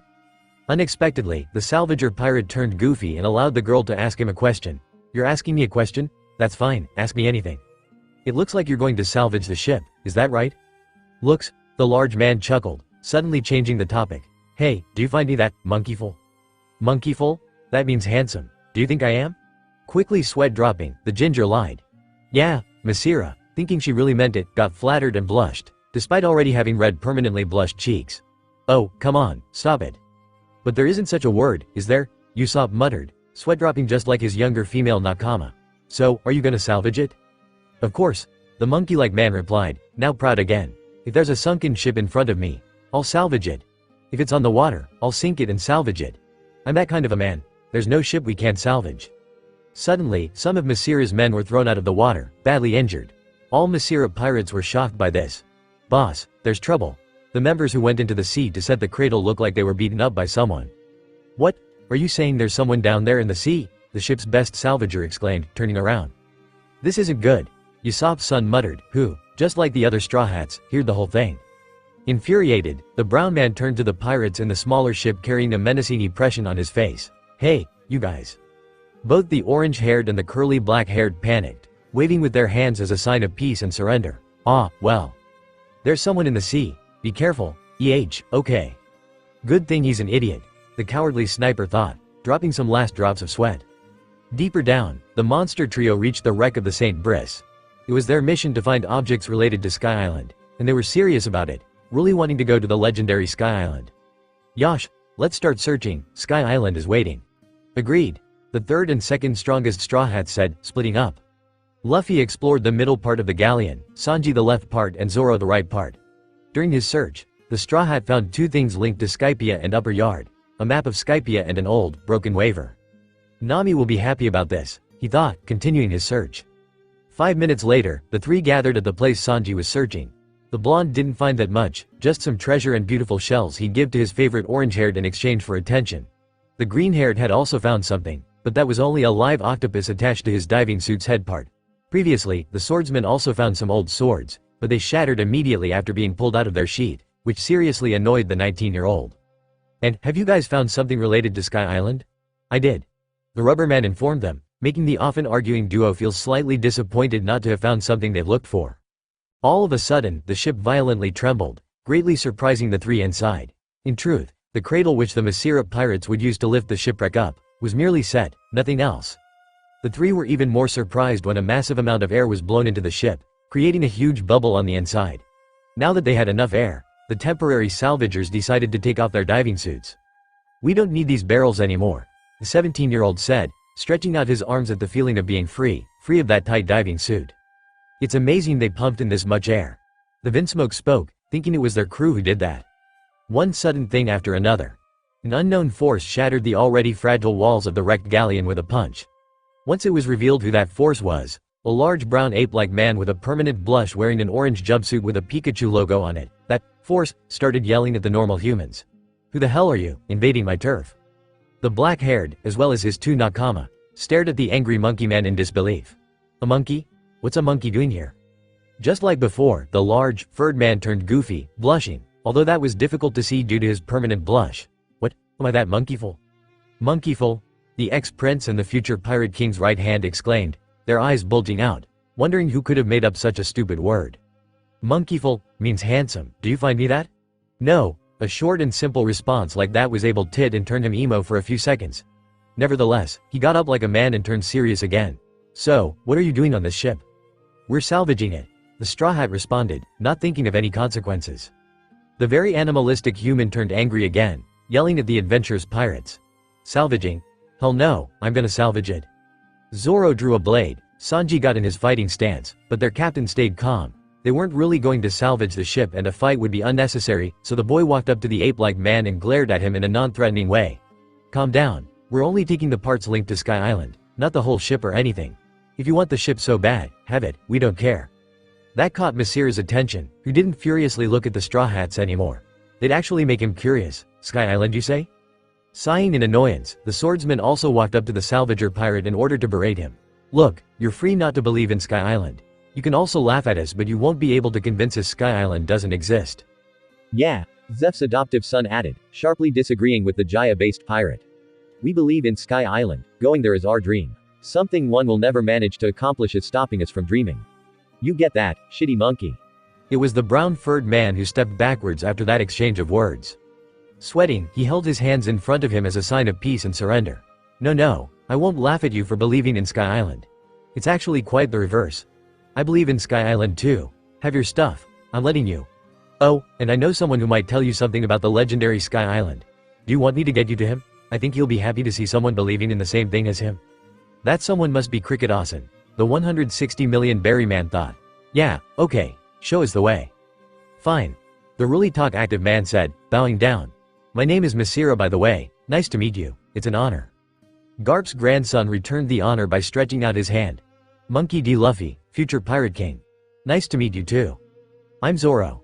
Sanji here. The introductions were short-lived, as the four pirates literally felt the galleon wildly shaking, then with it. Outside, a humongous sea turtle with razor-sharp teeth was chewing on St. Brice brittle wood while surfacing, almost making the bubble burst. Quick, get inside your diving suits, but I don't have a diving suit. Your fault, shitty ape. Although the ones inside the now fully wrecked exploration ship from South Blue didn't die, both the Masira pirates and almost all Straw Hats have been going crazy. Mainly due to the fact an astronomically gigantic sea monster showed up right beside them. Tell me I'm dreaming. Usopp hysterically screamed, running around, his eyes covered by his darker-skinned hands. No, this isn't a dream, Chopper and Heavy Point shouted, accepting the scary reality, running around just like his friend. While the two cowardly males were running up and down the deck, the female coward just sat down in a depressed manner, a blue, sad aura formed over her head. This isn't happening, this isn't happening. Robin on the other hand still bore her calm expression on her face. Maybe they've been eaten by. Don't speak it out, the sniper yelled at the archaeologist, comical sad tears running down his eyes. The sharpshooter was easily frightened by the mostly phlegmatic woman's theories regarding the worst. A short time passed, and while no one was watching, the sky turned dark, with no signs of rain. It almost looked like it was late in the night. The Straw Hats, including Robin, were surprised, some shocked, some even scared. I had turned night? The reindeer exclaimed, his eyes widened from surprise. Can't be, it's not that late yet, the ginger stated, sweating while looking at her pocket watch. She did admit weather and time were strange on the Grand Line, but that was the fastest change of scenery as far as she recorded. Then what is it? Luffy, Zoro, Sanji. The long-nosed cried out from the deepest regions of his throat, seriously concerned of his nakama that had risked their lives for some Sky Island things. The raven-haired was concerned too, looking around quickly, still keeping her calm demeanor. She really didn't want the three to die. Her concern went so far, drops of sweat were visible on her face. Captain San, Swordsman San, Cook S. Her silent whispers were interrupted by a barrel with legs falling onto Mary's deck, a white bag attached it, two other men carrying big bags following. Luffy, Zoro, Sanji. Set sail. Hurry up and get out of here. The first mate ordered, clear liquid running down his body. The others were not sure whether this liquid was sweat or seawater, but something like that didn't matter to them at that moment. Thank God you're alive. The cowardly trio loudly beamed in relief, the 28-year-old saying the exact same thing in her mind. Now let's get away from that turtle. I agree with you on that one. The cook with his soaking wet suit said, shoving off parts of wood off his black suit. Being the best swimmer of the Straw Hat Pirates at that point, the blonde could really say it was hard carrying a devil fruit user to the surface. Wait, Sanji, where are your and Zoro's diving suits? The sharpshooter asked. One broke and the other one was stolen by that monkey. Luffy's one stayed intact, thank goodness, otherwise he may have drowned. Suddenly, another figure jumped out of the water. The leg fighter looked at the person with fury in his eyes, knowing what he, the passionate salvager, had done. Yee ha ha ha ha ha, what nice diving suit, I wonder W. Masira was cut off by a powerful kick from the furious fighting cook, which shattered the wooden barrel immediately upon impact. The captain of the Masira pirates was knocked on the wall of Mary's meeting room. Shitty baboon. What's wrong with you, selfish prick. The animalistic man screamed up in pain. Oh, hey, what was that for? It wasn't my fault. Shaking his head, Sanji looked at the navigator and marksman. Man, this guy sure is trouble. At least he knows a guy who can tell us something about Sky Island. And speaking of Sky Island, look at what I found, Nami Swan. He grabbed the map Luffy found and showed it to the orange-haired, who gasped from happiness. The rubber man, who was on his feet again, proceeded to smack the perverted cook on his head, bearing a menacing look. Brag about your own achievements. Fool, don't take credit for something you didn't find. An argument was about to start, but the almost shrilling sounds the darker-skinned sniper, who turned blue out of fear, emitted, prompted everyone to turn around, only to make them see the strangest, possibly most terrifying thing they'd ever see in their lives. GGG Ga. 5 extremely intimidating shadows dozens of times larger than above-average-sized giants were towering on the horizon. Nami dropped her map, Usopp almost fainted, Chopper looked like he awakened his Rinnegan. Sanji dropped his unlit cigarette. Zoro grabbed onto the mast, Robin's mouth opened and Masira's face turned so blue. His permanent blush marks were practically invisible. Even the sea king-sized turtle shivered in fear. Then there was Luffy, who didn't know the truth behind those shadows, but still dropped sweat since what he saw was undoubtedly an uncommon sight. And that was a heavy understatement. Things only got worse when the biggest one of them, the middle one, raised his spear, which looked like he was aiming for the onlookers. Without hesitation, the 4 male straw hats beside the captain grabbed the paddles to get out of there. Judging by the speed going Mary reached while escaping, one could say the straw hat sniper, doctor, chef and vice captain possessed enough armed strength to take down a beast. After all, those 4 paddled away at T almost. Calmness followed said incident, the calm after the storm, contrary to the calm before the storm. The sky was blue again, with the sun shining down on the small pirate ship. And the water itself was calm, very calm, almost as calm as the calm belt. It was, as some people might say, too calm, scary level calm. Man, I hate calm, the brown, furred man said, breathing out. You're not alone. Realizing something, the fighting cook shot up from the ground where he was sitting and turned to the monkey-like man, just like the rest of the straw hats. Wait, what's he doing here? Shaking his head, the straw hat calmed down the former royal. Easy, Sanji. You might not be that fond of him after what he did, but we need him to meet that guy he told us about and also to get out of here. The log pose is pointing at the sky and not at an island. We can't possibly reach the next island without a log pose, can we? Exactly, Masira called out, jumping up on his feet, then searching something in his pocket. After the salvager pirate found what he wanted, he proudly presented it to the straw hats. I always have an eternal pose to Jaya with me, my home island. So, shall we directly go to Old Man Cricket, or shall we stop at Mocktown before going to Old Man Cricket's place? Nami raised her hand. Anyone for Mocktown? Pretty much everyone agreed on Mocktown after the ape-like man told them about the bars, shopping places, and other places pirates could go to. Yosh, we're heading to Mocktown. Around 30 minutes later, the Straw Hats and Masira arrived at Mocktown's harbor filled with pirate ships. But that was no surprise, since the Jaya town was well known for being a pirate resort. Not long before their arrival, Chopper, Usopp and Nami observed something strange. While Jaya wasn't even visible, 3 seagulls fell on deck. As the reindeer confirmed, the white birds were shot down. Everybody was surprised, barring the captain. Only Usopp and Van Augur can do that. Blackbeard, that bastard is in town. During their arrival, while docking, the cowardly trio eyed something equally strange and frightening. A huge, muscular wrestling champion violently beat up a man begging for his life. "Help me, he's gonna kill me." "What's wrong with this town?" they whined, tears running down their faces. "Burgess, fucking Burgess, God, I hate this guy," the 17-year-old thought, clenching his fists. He really wanted to beat up, or kill the Blackbeard pirates. So much trouble would be avoided in the future. "Oi!" the black-haired exclaimed, getting his nakama's attention. "I want to walk around, you guys are free to do whatever you want during our short stay. Nasira, can you look after Mary while we're gone? That'd be nice of you." "Hee, it's a pleasure. But I must warn you, there might be some shady figures in town. Mocktown is notorious for its pirate visitors." "Shady? Good description of Teach and his idiot crew. We also stay on the ship," was the weakest three's response to that. Rolling his eyes, the future pirate king jumped off his ship. "Zoro, want to get a drink?" "Sure thing," Zoro answered, slowly walking down the stairs of Mary. Carrying her usual smile, Robin also followed the two. "Captain San, do you mind me going shopping for a while?" The 160 million berry man turned his head towards her, giving the raven-haired a light smirk. "Do as you please, you have as much freedom as I have." Trailing behind the tall beauty, the love cook raved things about love, hearts in his eyes. "I'll follow and protect you, my dear Robin Schwan." "See you later, Robin and Sanji." "See you too, Captain San." A few alleys later, the rubber man and the swordsman encountered an old frail man on an equally frail horse. The sickly old man turned towards the young pirates with a vicious grin, holding a basket full of red fruits in his hands. "Would you like some apples?" "Doc Q, I never liked him, still don't. Actually, I hate the guts of him. I can't stand even looking at him. What a sick piece of shit. Totally fitting Blackbeard's crew." Suddenly, a gray building right next to them exploded. The people inside probably dying from the fire. "What has happened?" a townsman asked, panicked due to the sudden inferno devouring the small tavern. Apparently, some guys were eating apples they got from a strange man, and then they exploded. 5 of them, another Mocktown local informed, whose heart dropped very fast. The green-haired's eyes widened in shock, slowly turning his head at the cruel old man, who just grinned sadistically. The boy wearing his red captain's coat, however, gazed at Doc Q intensely, most of his eyes shadowed by his hat. "No," he spoke without a serious expression, yet clear as water.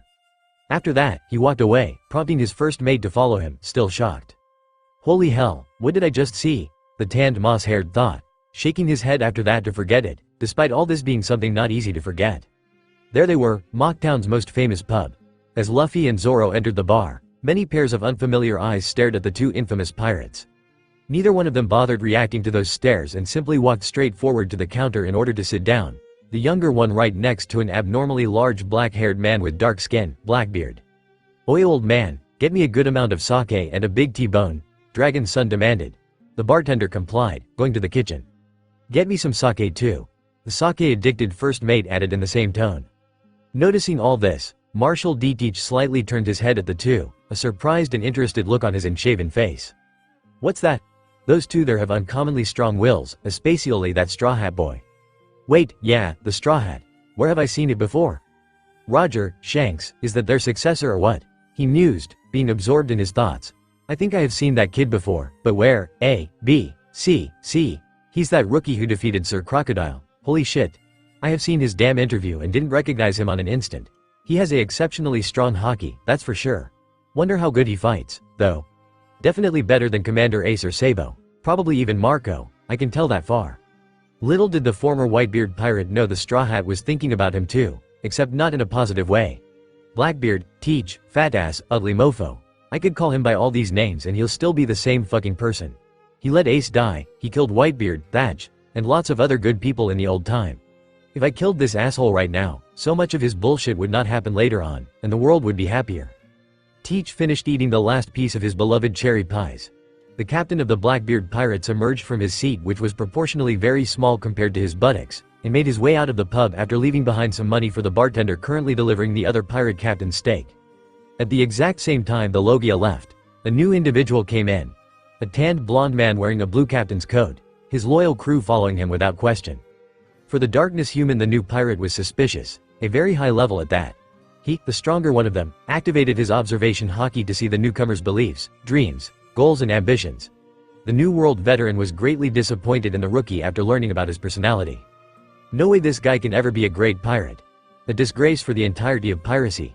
TCH, he's fodder anyway, why'd I even care? The further away from the bar Blackbeard went, the closer the man the former deemed unworthy came to the bar. Noting the teenager wearing a red captain's coat, the deviously grinning infamous rookie approached him with evil intent. "Bellamy, are you going to act like again? Fine by me. Just don't complain after being humiliated."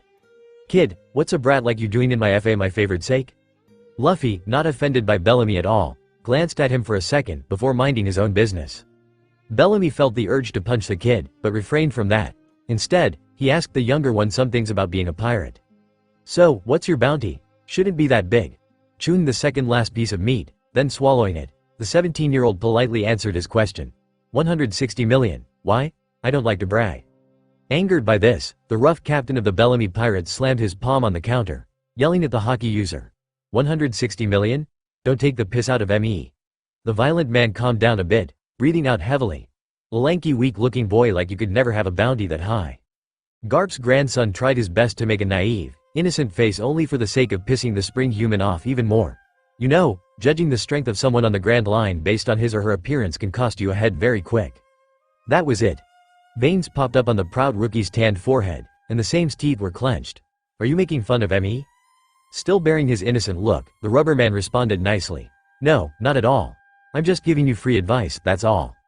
Completely enraged, close to burning from anger, the Doflamingo fanboy reached back with his fist. When he swung his fist at the most wanted man's son, he let out a powerful shout. Die you little shit. Most of the pub expected the 17-year-old to die or suffer severe injuries. The townspeople knew angering the 55 million berry man was a deadly mistake, but that only counted for people weaker than him. Luffy, having the strength that defines the Pirate King, caught the fist with a single finger, his pinky of all things, and blocked the fist so hard, pushing it even back. The owner of that not-so-powerful fist was sent flying through the pub's wall, breaking through all other building next to it, until it was impossible to see if other walls followed or it was the end. Bellamy, his nakama yelled, running out of the bar immediately. Nope, nope, nope, nope. Sarquis thought, leading the Bellamy pirates for this moment. The blue-haired knew his captain was by far the strongest of his crew, and if someone fodderized his captain, there was no way for him or anyone else of his nakama to beat that specific man. Wide-eyed, the crowd looked at the whole scene in disbelief, their mouths wide open, even Zoro's. You repelled him with your fucking pinky? Totally nonchalant, the pirate captain shrugged it off like it was nothing, although it really was nothing for him. Zoro, I finished my sake and T-bone steak. If you finished yours, could we go back to our ship again? The loyal swordsman was perplexed once again, sweat dropping. Why yes, I finished mine. Let's go back to the ship as you say, Captain. Back on Mary, Usopp, Chopper, Nami and Masira impatiently waited for the rest to show up. The navigator was especially ticked off. Dom, where are they? I don't want to wait for them the whole day. She grumbled for another few minutes until two of them appeared, as if her wish was fulfilled. There you are. How much longer would you have let me waiting? Sorry Nami. Luffy sarcastically apologized. I was dealing with shady figures. Some more time passed and Robin was seen returning with shopping bags, Sanji at her tail. The latter had hearts in his eyes and moved his body like an eel, slippery and swift. Robin Chawan. Shall I make you coffee once we're on deck? Smiling, the archaeologist approved. Yes Cook-san, that would be nice of you. Of course, Robin Schwan. I am the latest knight conquering every fair maiden's heart. Taking her purple jacket off, the ex-scholar lay down on the ship's deck chair which was mostly used by her only. Her captain worth 160 million berry approached the deck chair, standing right next to the intelligent woman. So Robin, the rubberman asked, did you find anything interesting during your shopping trip? Actually, yes. Here's a map of Jaya. The Buster Call survivor said, handing the Straw Hat a map. We're currently at Mocktown. See that X, that's where a dreamer they chased out of the town lives. I think his name was Mont Blanc Cricket. Having heard that name, the ape-man reacted curious and cooperative to what the 28-year-old told. Yes, that's where Old Man Cricket lives. I can get you there if you want. Suddenly, another ship with a monkey figurehead appeared, sailing towards Going Merry. As the ship came closer, the captain of this ship was revealed. Another monkey-like man, this time with long, green hair and without permanent blush marks. Nasira. The green-haired spoke with his high voice, noticing his brother. Why are you not on your ship? Ah, Shoju, the brown ape called, waving his hands. Meet these guys, they want to visit Old Man Cricket. Shoju frowned. Okay, that's good, but you didn't answer my question. A lot of things happened. The younger salvager informed. At first I met those guys salvaging stuff from a galleon that sunk 1 or 2 hours ago. I was angry when I found out they tricked me, but when they told me they were just looking for stuff from Sky Island, I decided to forgive them and show them the way to where Old Man Cricket lives. Then some huge-ass monsters showed up and we had to flee. That's why I'm here. Frowning even harder, Shoju decided to accept that explanation of his fellow ape. Okay? Anyways, if we're here together, then why don't we all go to Old Man Cricket at the same time? Sounds good. The ginger mumbled. I agree, the long-nosed murmured. Before approving on his behalf, the future Pirate King looked at everyone for a moment. Yosh, what are we waiting for? To Cricket-asan. 2 hours later the Straw Hats, the Shoju Pirates and the captain of the Masira Pirates arrived at Cricket's house. From the front side it looked like a castle where a noble would live in. Is this Cricket guy mega rich? Usopp exclaimed, amazed of the castle, just like Chopper. Idiots, look closely, the Mosshead spoke, and he was right. To Chopper's surprise, the castle was only a board and Cricket's real home was quite small. It's just a board. What? Sighing first, the tanned swordsman explained it to the disappointed sniper. The actual house is only half of it. The rest is just a veneer. He seems like a cheap guy. Thinking that speaking about houses and being cheap is a waste of time, the orange-haired changed the topic. So, what kind of dreams does this Cricket guy have? Both Shoju and Masira smirked widely. Old Man Cricket believes in Sky Island and the legendary Mountain of Gold. Yeah, he's a true dreamer. The girl's eyes turned into berries. Did you say Mountain of Gold? Further away, the young D noted the 18-year-old ordering the reindeer to dig for gold. But he skipped that nonsense. The devil fruit user knocked on the elder man's door. Anyone inside? No answer. Disappointed, the black-haired returned to the shore where Sanji and the rest were hanging out, taking sips out of booze bottles. Oi Luffy, is Cricket there? The blonde asked, currently not smoking. Nah, he's not. The older ape-like man hummed, his head and right hand in a thinking position. Old Man Cricket dives every day searching for the Mountain of Gold in the sea. This is where it's rumored to be, Bubbles forming on the sea's surface interrupted the monkey-human sentence.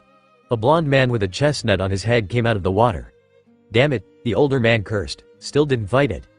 He eyed the salvaging brothers and somewhat surrogate sons, as well as some strangers. Shoju, Masira, you're back, who are your friends? Old Man Cricket, they are. Unexpectedly, Cricket collapsed on spot, greatly surprising all onlookers. Old Man Cricket, the monkeys shouted out simultaneously, seriously worried about him. Someone get a doctor, quick, Masira demanded. Upon the request of AED freaked out, wildly running around. A doctor? A doctor? Oh wait, that's me. With that, the reindeer-human hybrid ordered Mont Blanc Cricket to be carried immediately to his bed so that the over-middle-aged man could be treated. In times like this I had to prove myself as a doctor, lifesaver. Around 1 hour later, the elder man was able to stand again. Old Man Cricket, you're fine, the Salvager brothers cheerfully yelled. One of them turned around to thank the aged man's savior. Thanks Chopper, you're a good doctor. We'll always be in your debt. The light brown furred reindeer did his dance again, his face red from blushing. Don't compliment me, it doesn't make me happy, even if it does. Meanwhile, the more mature people in this room had a more serious conversation. So, I see you're familiar with Shoju and Masira, but who are you and why did you come here? Cricket asked. We've heard you know something about Sky Island, and we want to go there, so we asked the Monkey Brothers to show us the way to your place so that you can tell us about Sky Island. Luffy told him, serious about the mythical island. Cricket chuckled. Sky Island, you say? You believe in that? Why, yes, everyone here does. Do you not believe in Sky Island? Dragon Sun asked, raising a brow. The blonde chestnut-haired chuckled once more. I believe in it too, like a certain man. But that man is known to be one of the biggest liars in history. One of the biggest liars? Tell me about him. Listen up. The passionate diver spoke, sitting down on his bed. If you really want to go to Sky Island, do it. But I warn you, it might be dangerous there, I guarantee for nothing. I was never there, but I know a little about its history, its origins and how to get there. The story I'll tell you is long, so I advise you to pay attention. Here we begin. After a very long story of Mont Blanc Cricket, who revealed himself as the descendant of Mont Blanc Noland, a well-known legendary liar in North Blue, the Straw Hats had gotten a clue of what they had to do and how the other half of Jaya got to Sky Island. So, Nami reiterated, you are saying there's a city of gold in that other part of Jaya that was blown into a sea in the sky by this knock-up stream? And we have to go there by this knock-up stream too? Usopp repeated, sweating out of fear. And to reach that stream, we need those strange birds you told us about? Zoro asked again. Nodding, Cricket confirmed it all. Correct. You better start searching the South Birds now, since the knock-up stream will occur tomorrow at 9. But before you go, I might add that the South Birds are cunning beings that aren't caught that easily. And also, only take south birds, not northeast or west birds. Masira jumped in. And while you're searching for the south birds, Shoju and I'll make your ship capable of flight. It shouldn't be hard. The Straw Hats nodded in understanding, 6 of them heading for the exit of the chestnut-haired man's house. Then they noticed their captain was staying back. Luffy, why are you standing here? Don't we want to catch a south bird? Sanji asked, frowning. Garp's grandson gave his nakama a confident smile, standing tall with his arms crossed. Me and Robin will stay here, while you search the south birds. That way you'll train, improve your haki and maybe learn something new. Most of his nakama looked at him in disbelief. I understand you staying back, but why Robin? The swordsman questioned, rubbing his head. Because, the king's haki user answered, with Robin, it would be far too easy for you. Her abilities would allow her to catch her target within seconds. Without her, the task given to you will be much harder. You'll need that because you'll have to learn sooner or later how to fight or do your job while struggling. Is something unclear or do you understand? No response to the captain, except a giggle by the woman chosen to stay on his side. I'll see you later. Have fun searching. The meat-loving pirate captain called after his friends who were walking into Jaya's dark rainforest. It had gotten dark by that time. The Oharan smiled at her equally intelligent captain. Captain San, why did you want me to stay here? I told you, it'd be too easy for them with you. Do you really think I'm as strong as you might think? Honestly, I'm not. Luffy shrugged. Not that much physically, but your intelligence and the potential of your devil fruit differs you from the others. That last part got the raven-haired's attention. Potential of my devil fruit? Smirking at her, the Straw Hat walked next to the tall blue-eyed, wrapping his left arm around her shoulder. Your devil fruit is actually one of the greatest, he said, moving his hand like a rainbow from left to right. Imagine what you could do with it. 8 clones of yourself. Sprout wings to fly, sprout giant limbs to crush your enemies. And let's not forget haki. If you learned how to use armament haki on your extra body parts, you'd be almost unstoppable. Afterwards, the black-haired let go of the tanned archaeologist, who found the ideas and knowledge of the boy interesting. Wow, you have ideas of things I didn't imagine I could do. I'm genuinely impressed. And Captain San, what is haki? Now, the future Pirate King smirked even wider. Good that you ask. You, along with Zoro and Sanji, possess the greatest amount of power to fully unlock haki very early compared to others. There are 3 types of haki: observation haki, armament haki and king's haki. Observation haki is a power where you can sense the presence of others around you in form of auras. You can also predict attacks of your opponent before he or she executes them. Robin was surprised. You know, Captain San, when I close my eyes, I can feel the presence of others and predict my enemy's attacks so I can evade or counter them. I didn't know I used haki before you told me, thank you very much. The teenager's smirk changed into a friendlier smile. She, no need to thank me. You are so much of use to us without even knowing, that's why I like you. Hearing that, the 28-year-old smiled, the smile fueled by her heart, but her eyes turned shiny. Thanks so much, Captain San. Then there's armament haki, a power where you embed your body or your weapons in armor created by willpower.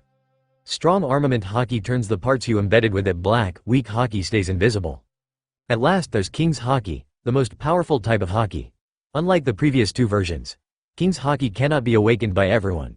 Only 1 in a few million possesses King's haki. With King's haki, you can overpower the wills of others. Or easier explained, you can knock out the weaker-willed with energy waves you emit. I possess it, but there is a chance you, just like everyone else of the crew, possess it too.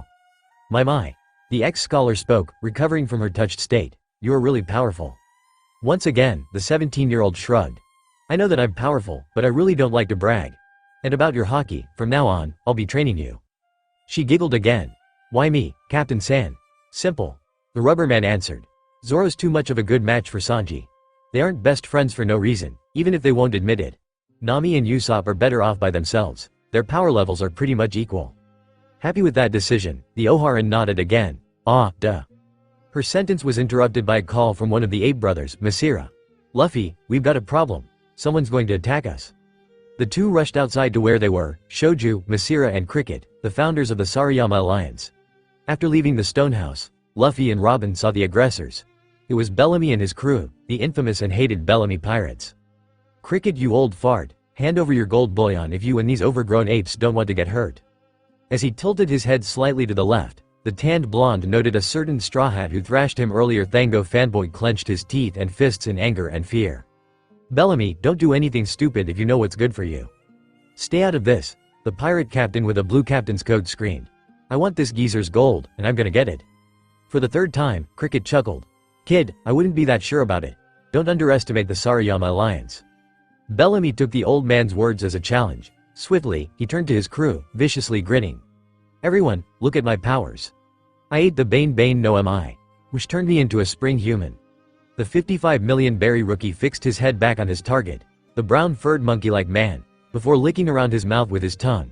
Honoring his e-fighted, Bellamy the hyena, let the show begin. Spring snipe. After turning both his legs into springs, the anti-dreamer launched himself at Masira, hitting the latter with full force, causing the younger salvager to cough up blood. This was just the beginning. Spring snipe. The North Blue pirate did the same to Shoju, whose blood splattered on the attacker's fists. Most people would be terrified if blood landed on one's fist, but Bellamy enjoyed it, licking up the blood on his fist. The sadistic outlaw sneered at Nolan's descendant. He, 2 down, 1 more to go, spring snipe. The attack coming from his right, or from the forest side, Cricket dodged. Unfortunately for all Straw Hats, the spring human used Mary to redirect himself at the elder man. He abruptly repelled himself off the ship. The impact was so powerful, Mary vertically split in 2, with the keel broken. Luffy's eyes widened in shock, far wider than Robin's. The black-haired had just realized who broke Mary's keel. Bellamy, that bastard. He was the one who fatally damaged Mary. I forgave him in Dressrosa, but I won't ever forgive him again. Abruptly, the 160 million berry man crackled both of his hands, charging at the culprit who was too busy laughing at the old man he managed to defeat. No mercy, not after what he's done. Gomu no rifle. Silence after the dealing blow. Everyone, the Bellamy pirates, the Sarayama Alliance, Nico Robin, all shocked. The notorious criminal Bellamy was lying beaten, defeated, humiliated in front of the boy in red whose red captain's coat was fluttering in the wind. Upon closer look, the people around the 2 captains were able to recognize a permanent fist-shaped deformation on the left side of the loser's face. Bellamy, hysterically, his nakama ran up to him, picking him up and running straight back to their ship. "If I ever see us again," the fuming teen warned, heavily breathing, "all." "It's okay, we're leaving," Lily of Bellamy's crew almost shrieked. "Don't kill us." As the enemy ship set sail a minute later, the rubber man dropped on the ground, still breathing heavily. The 4 around him eyed his tired, stressed body, and muttered out the way they addressed the black-haired Kid, Luffy, Captain San, comma. Some more minutes passed, and the Strafut sat on a chair inside the chestnut-haired's house, slowly drinking his tea. Robin the thoughtful archaeologist noted how her captain was still upset, and talked to him. "Captain San, I have never seen you so angry, what happened?" "It's Mary."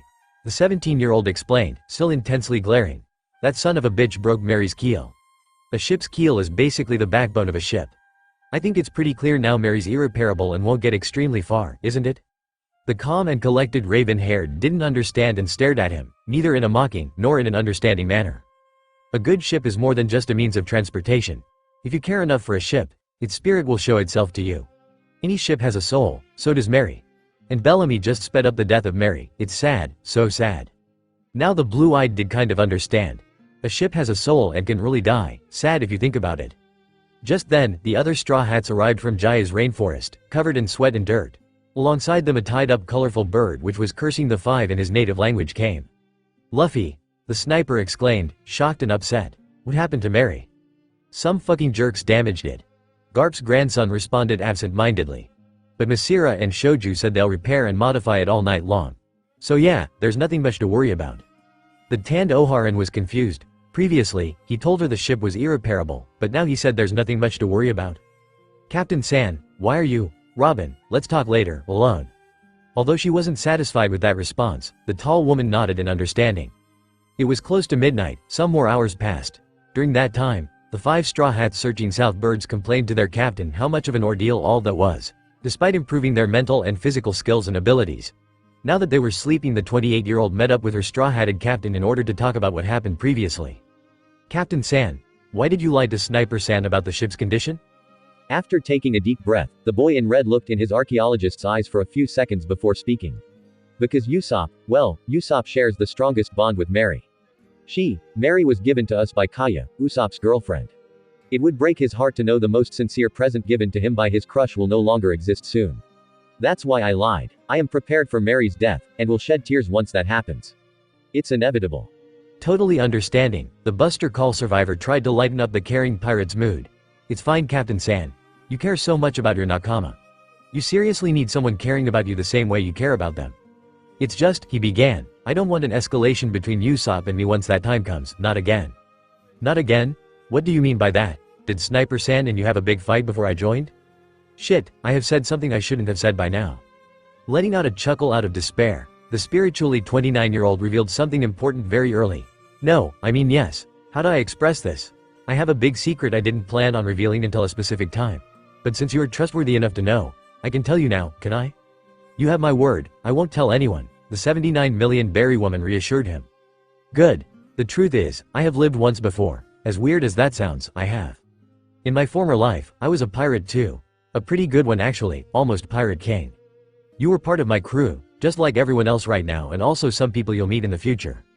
But in front of Raftel, we were ambushed. All of my nakama were killed by the Marines. Killing those vermin after that didn't help me a single bit. I spared only 2 Marines, an old friend of mine and my grandpa. This old friend ate the time fruit and made it possible for me to go back in time. I approached my 7-year-old self and we fused souls. My memories and my strength were given to him, or me. Whatever you like. That's the reason why I'm so mature and strong now. I want to avoid every bad thing that happened to me and everyone I care for. That's why.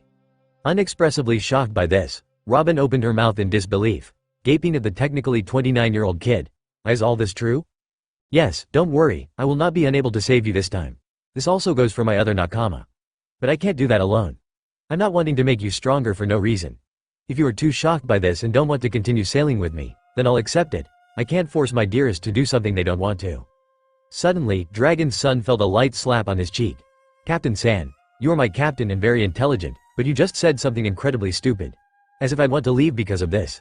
It did shock me, but for saving me back in Alo deal with me following you until one of us dies.